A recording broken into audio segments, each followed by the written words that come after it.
Hello and welcome everyone to Seeking Delphi. This is the first in an intended series of programs called the Longevity Dialogues.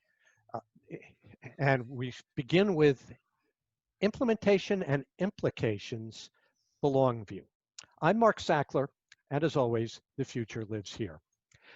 Back in January, I did a web panel for Seeking Delphi with Aubrey de Grey, David Wood, who joins me again today, Liz Parrish, and Keith Comito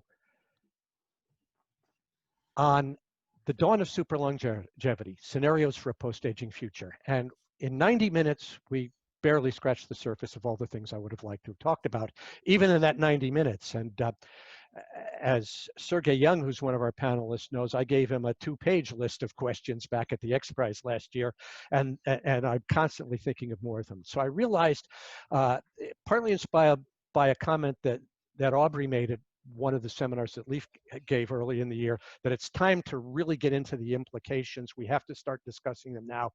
We have to start advising the public and discussing it among ourselves. What happens when we get there? So with that in mind, this is going to be a series of dialogues, various voices, various stakeholders on various issues. We're going to start with a couple of overarching questions today, but first let's meet the panel. And we'll start with the aforementioned Sergey Young, who I had the pleasure of spending 2 days with at the X Prize Longevity,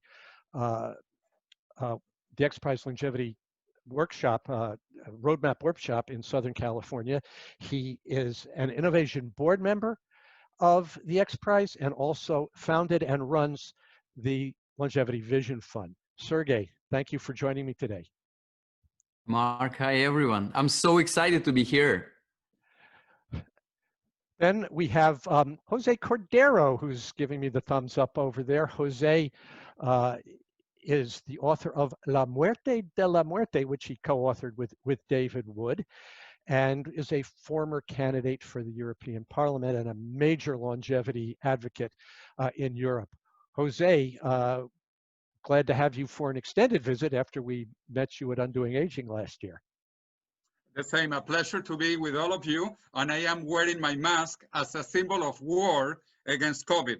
But now that I made my point, I can actually take it out. But we are on a war against COVID, and even more important, against aging and death.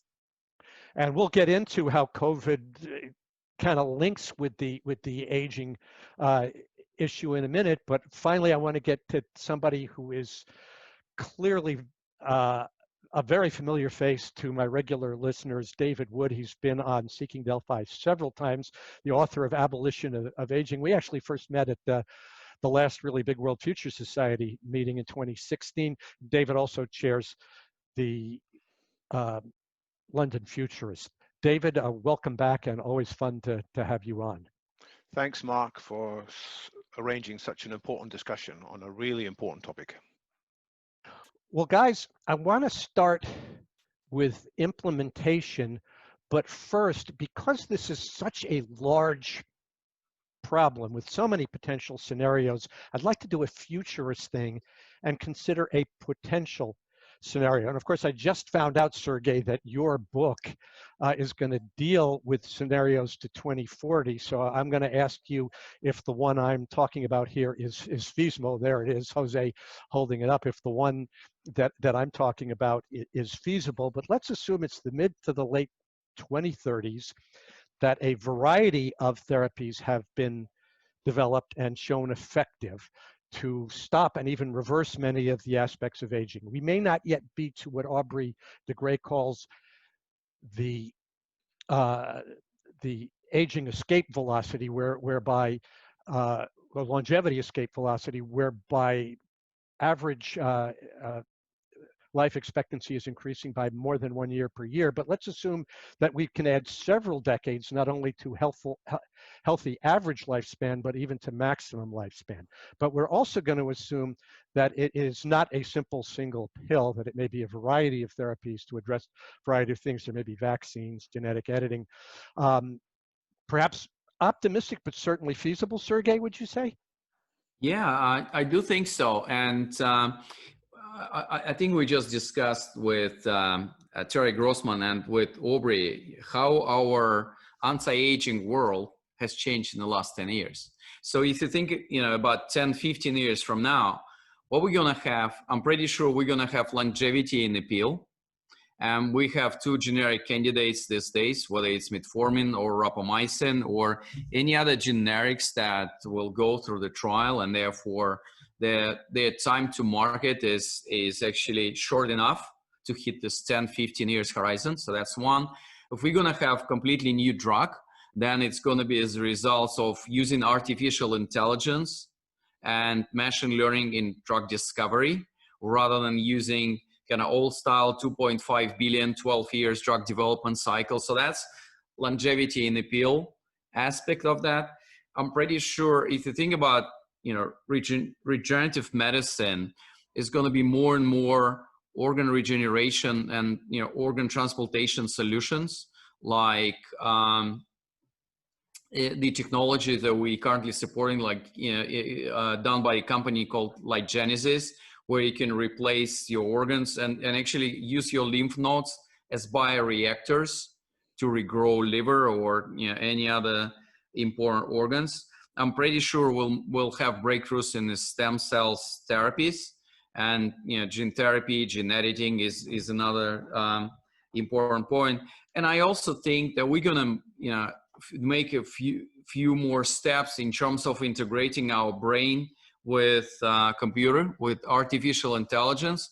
We have this integration today with our smartphones, where we're just using completely inefficient interfaces for this, which is our eyes and our ears. So that's integration, and actually the opportunity to develop the digital versions of us in the form of digital avatars or physical robotic avatars is another promising area. So I think combination of this, these breakthroughs that we're currently seeing in the early stage of their development will dramatically change our ability to extend healthy and happy portion of our life. And I want to get into how we're physically going to implement that when we have it, but I just want to know if either Jose or David has anything to add about where we might be in the mid to late 2030s in terms of the science. So I agree. Okay, let me just say quickly, because with my co-author, David Good, we talk about that a little bit in our book, that I have the pleasure, the honor that Sergey Young has written the prologue for the Russian edition that should be coming out soon. Actually, it was going to come out next month, but because of the pandemic, it has been delayed. But anyway, in our book, The Death of Death, we talk about immortality. And actually, I like to talk about not one immortality, but two immortalities. Immortality of the hardware and immortality of the software.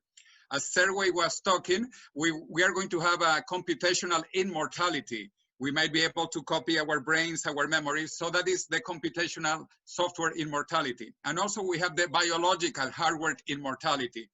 And it is very interesting if we take two leaders of each movement. Aubrey de Grey is the leader of the biological immortality, and Ray Kurzweil is the leader of the computational immortality. But both of them think that this is feasible between the next 2 to 3 decades, which is beautiful. So we will have two immortalities in 2 to 3 decades. And that's my point of view. And my co-author also has many interesting ideas. David. So I still think there's about a 50% chance we will have affordable, available, good quality rejuvenation therapies by 2040. I said as much 5 years ago, and I'm sticking with that, even though we're now closer to 2040 than before. And part of the reason for that optimism is that more people all the time are joining this field. If we go back to the 1980s, the number of people who were seriously working on anti-aging was probably measured on the palm of a hand. Of course, there were many other people who made wild claims, but without much scientific rigor and backup. But since the 1980s, at least tenfold growth every decade. And so now there are tens of thousands of people actually working on all aspects of healthy longevity. And I think in the 2020s and 2040s, we'll be approaching 1 million people working. Why?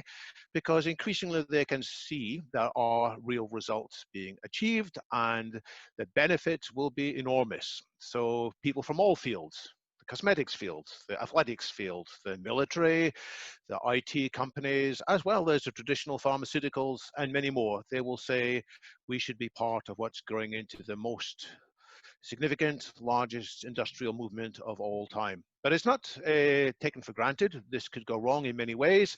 People could become disheartened. There could be setbacks. And so that's why we have to keep telling the story as to positive scenarios. And we have to answer the queries that people have about negative scenarios, because some of these queries are reasonably well motivated. They're not just all people who are afraid of change. They are apprehensive about a number of things that we might talk about. And we have to keep on rolling out good, compelling answers to turn people from being skeptical into increasingly well-informed and enthusiastic. Thank you, guys. And boy, there's a whole bunch of additional questions that could come out of that. And those are ones we're going to get to in future dialogues, not in this one. Because, okay, that's where we might be in the 2035 to 2040 range in terms of therapies. But let's talk about something. And again, I'm going to start with Sergey, because as a venture capitalist who's investing in some of these technologies, you want to get a return. And you have to have thought about the actual implementation. And I think COVID-19 gives us a potential dry run. It's not just that we got to find effective and safe therapies. We have to produce them, distribute them, administer them, and convince everybody to take them. So this could actually be a dry run for some of the global problems of implementing multiple, some simple as a pill, but some much more complicated longevity therapies. So Sergey, your thoughts on this? What are you looking at to learn from COVID, and how do you think we can apply it going forward? Yeah. Well, first of all, COVID was and is a huge wake-up call for us, for someone who wants to fight aging, right? Because of the extreme sensitivity of the older part of the population to COVID, right? So that's, I think, the transformation of the mindset in many ways. This is what has been brought by COVID to this world. So, and if you look at COVID case that we all going through, there's a number of important changes that the recent coronavirus cases brought to this world. So, well, first of all, it's just degree of regulatory innovations that we see, right? Look at the approval cycle, really squeeze approval cycle for some of the therapies or for tests as well. In 1 or 2 months time, the number of and different types of tests which became available to us is just enormous. This is nowhere near all the previous pandemics that we experienced. So that's one. Well, the second one is our ability to use science, and this is combination of actually technology and science. Just a few weeks later, we've been able to sequence genome of this virus, which help us actually it's important input for testing and building up our testing capabilities, or to think about different type of therapies which is in development. So that's important as well. Third, I think, is important change which has been brought by different type of partnerships that we build. Our approach to fighting COVID, which was much more cooperative and partnership based than we've seen in the previous 5 to 10 years in the world, right? Former enemies in the pharmaceutical area joined their own forces. The companies who never produced sanitizers like Dior, Gucci, LVMH started to produce sanitizers.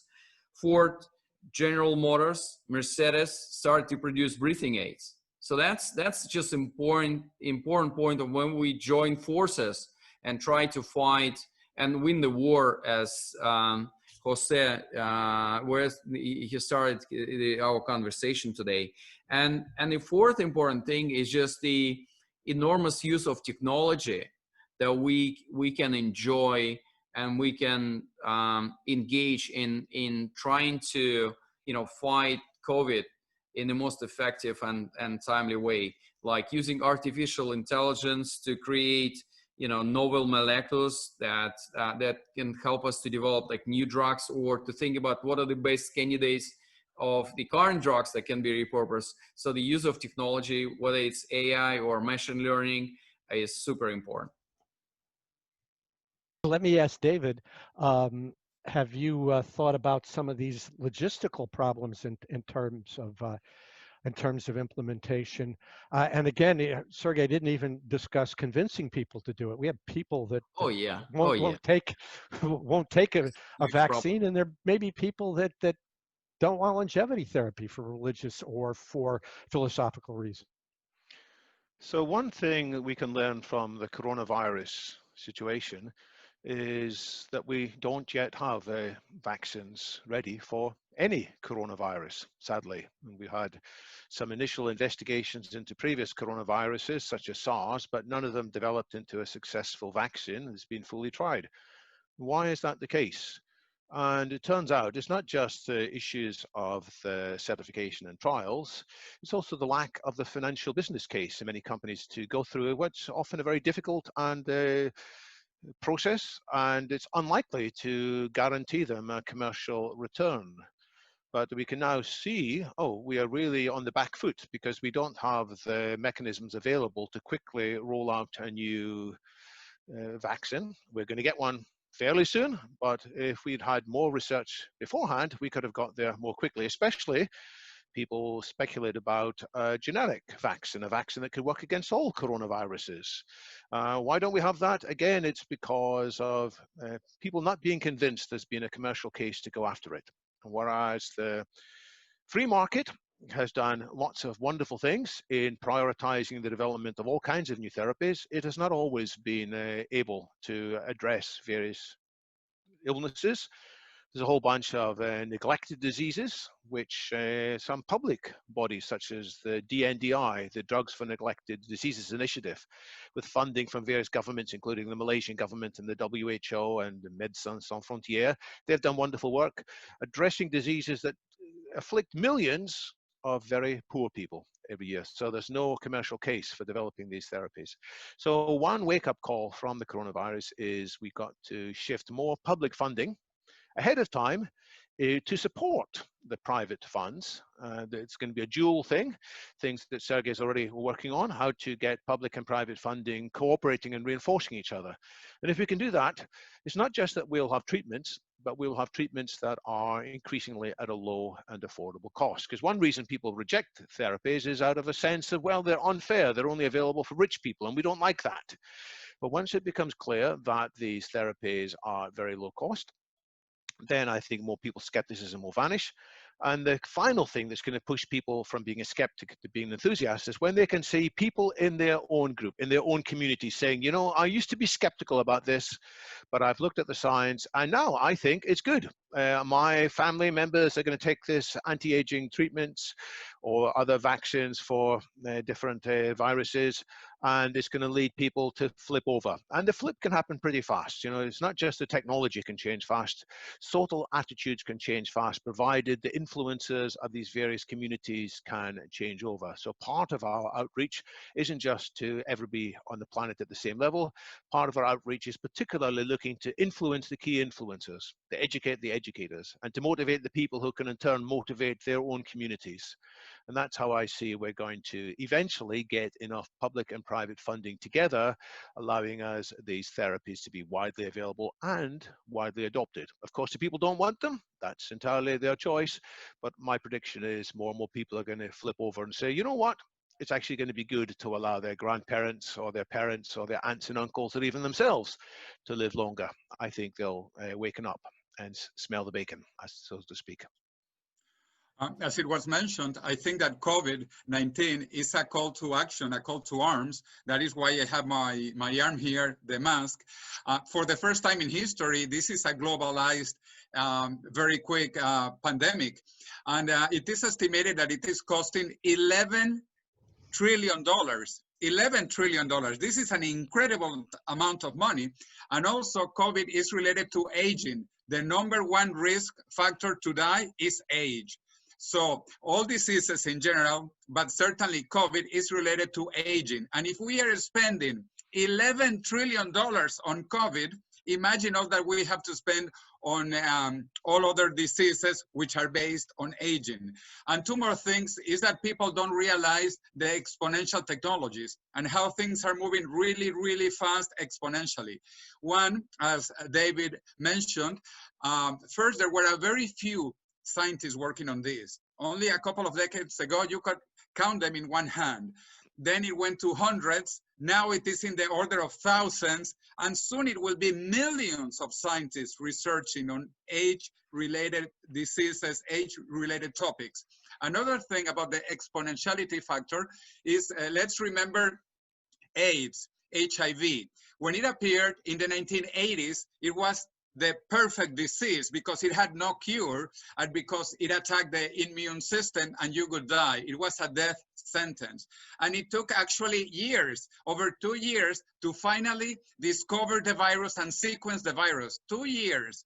Then when the first SARS-MERS pandemic came about 2 decades ago, it took 2 months. So it went from 2 years to 2 months. And now COVID-19 was sequenced in only 2 weeks.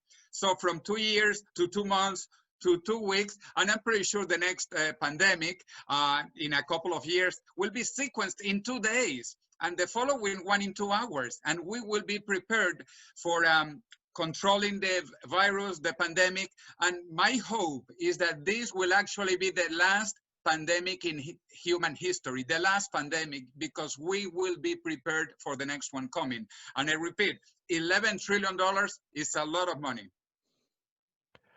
Good stuff, guys. And something was brought up there that can kind of be a segue into the next question on the implications. And that was, you know, some people opting not to get the therapy, at least at first. Because, you know, with COVID, there's a certain level we have to get to for the herd immunity for the good of global health. You don't necessarily have that same issue with longevity therapies, but you have the issue, what happens if you have people who are living 150, 200 years indefinitely and people who are still living 70, 80, 90 years? How does that affect society? And how does that, you know, does that start to put pressure on the non-compliant? You might look at it as non-compliant, but there might be eventually pressure on them to do it. And I wonder if you guys have contemplated the issues with a split society. We won't even consider the fact that at first it might not be available, affordable to everybody. Let's assume it is. You've still got the issues of how do you deal with a lot of the social issues with people that are still having the same diseases and people that are living almost indefinitely. And Sergey, you're nodding your head, so I'm going to start with you again. Okay, thanks, Mark. Well, first of all, I do think if you look at the cycle of affordability or democratization of cost for different technologies and interventions.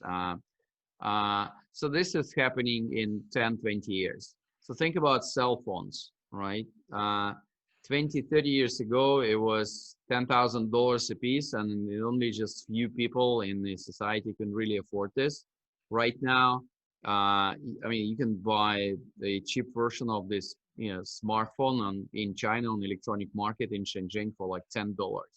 And this is all happened in the course 20, 25 years. So I do think the not only product development or intervention development cycles are becoming shorter and shorter, but also our ability to offer this at affordable and accessible price and make it available for everyone is pretty high.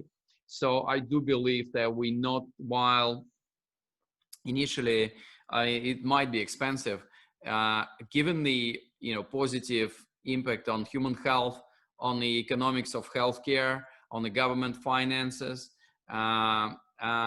the level of democratization and affordability of this going to be pretty high. I just had a chat with Nir Barzilai, a good friend of mine, who's working on the same trial, which is metformin. A funny fact is cost of metformin is actually, for that trial, is actually cheaper than the cost of placebo.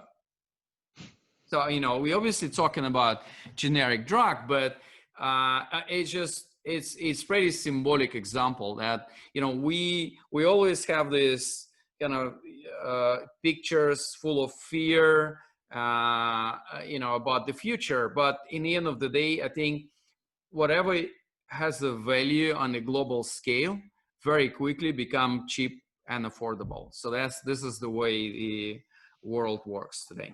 I don't know if David and Kosa have different views on that. Well, let me chime in though. I think in the long run, you're probably going to see that virtually everybody will do it, if only because there's almost an evolutionary thing here. The people who, for whatever reasons, don't want to do it are going to die out, and the people who do it are going to take over. I think it's more of a transition, even if it is affordable.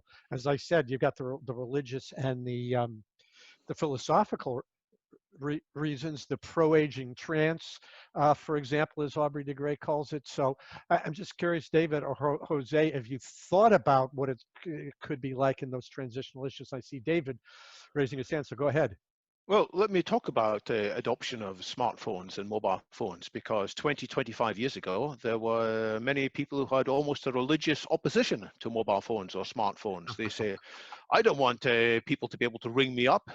I want to be in charge. I'm going to come home and make my phone calls. What do I need with an app, with apps? I don't need this kind of thing. I'm more than happy to go and use a fixed call. And there were commercial reasons as well. In America, strangely enough, if somebody called you, you had to pay for the privilege of answering the call, which is another reason why people hated it. So, and myself and colleagues who were heavily involved in the early days of the smartphones, we said, well, you can choose, you know. And almost everybody I knew at that time who swore that they'd never want to take advantage of a mobile phone or a smartphone is now, with pleasure, taking these things around. Of course, they dislike other aspects of them, and we could talk about that too, but on the whole, people are very glad that they can remain in touch with information. There's mapping and there's entertainment. They can see pictures of their grandchildren easily when they're on the move. So attitudes will change, but nevertheless, we must support diversity. What's this whole point of this technology? It's about giving people liberty and choice. You know, liberty to not die, liberty to choose their own lifestyles. And if people have their own reasons for not wanting to take advantage of various things, we must make it possible for them to do so. And there won't just be two classes or two groups of people, the ones who take this therapy and those who don't. There'll be many other choices in society in the future. And if we look ahead to this world in which there are many longevity therapies, we must be sure that we can cope with lots of diversity, people coexisting. And it's maybe troubling for some who prefer a simpler world in which all neighbors were the same and everybody went to the same church and told the same jokes and watched the same TV and had the same diet. Well, guess what? We are becoming more used to and more comfortable with diversity, and it's going to be the same with attitudes towards longevity too, in my view. Let me continue and give very quick four answers to that. The first one is to ratify what Sergey and David said about this being exponential. Like Ray Kurzweil says, all technologies, when they begin, they are expensive and bad. But when they are democratized, they are cheap and they are very good. So sadly, actually, the first immortal might not be that immortal after all. He might die because the technology is not well developed. That's reason number one. Number two, like Elon Musk would say, we need to go down to the basics, to the fundamentals. And what are we human beings? We are actually water bags. We are water bags. We are 70% water. And besides the water that we are, hydrogen and oxygen, we have 6 of the most common and cheap elements in nature: carbon, nitrogen, calcium, potassium. We are really water bags. A human being in raw materials, we don't cost $100. And if we don't cost $100, to maintain something that is cheap will be cheap once we have the technologies. Another answer, also, we are going to flip the way we treat medicine. Instead of putting a lot of money when you are going to die, because 80% of the medical cost is when you are going to die, and you still die after spending 80% of the money, we are going to put that money at the beginning so that you do not age. And if you do not age, you don't need to spend all that money at the end, because there will be no end to your youth. And finally, which is also Aubrey's point, which is very relevant, once these technologies become available, they will be unstoppable politically. Because if a politician does not support youth for everybody who wants it, he will not be in power for very long. So once we get to that point, which is very quick, there is a tipping point from 0 to 100% almost. Politically, this will be 100% a good cause. No one would oppose this. Well, it's hard to argue with any of that. I guess the proof will be in the pudding. We really don't know until it happens, but undoubtedly there will be a transition, but hopefully there will be a major longevity dividend. So let's use that to segue to a, this is probably a question we could spend hours talking about, but I think as part of the long view, assuming we have, never mind, 120, 150 years, what happens if we have indefinite years to the very trajectory of human life and human meaning? Now, for those of us here talking and observing this, we all are kind of intellectually engaged. We're engaged with the world, and we have so much we want to do. We'll have no trouble finding meaning in our life for decades and even centuries. But I don't know who it was that said, I don't remember now, but I quoted this in the webinar back in January, that millions log for immortality that have no idea what to do with themselves on a rainy Sunday afternoon. So with this one, I know I've discussed it with David, and I sent Sergey some questions on that back at the X Prize, but I want to give Jose a chance to start first on that one. Where do you see that going, and some of the life trajectories, like retirement? Maybe you work and then retire for a while and then work a new career, who knows? But I'd like to know your thoughts on it. Fantastic. And for that question, I have two answers. The first one is that I not only talk about life extension, I talk about life expansion, I would love to talk with Sergey in Russian, but I cannot speak Russian because I don't have time to learn Russian. And I want to live indefinitely so I can learn Russian, and I can read The Death of Death in Russian. So it's not just extension, but expansion of the possibilities we want to do. People love to travel. People love to learn things, to eat, to watch movies, to listen to music. And once we have life expansion, we will be able to do all those things. So the other point, again, is that it is not just quantity of life. It is also the quality of life.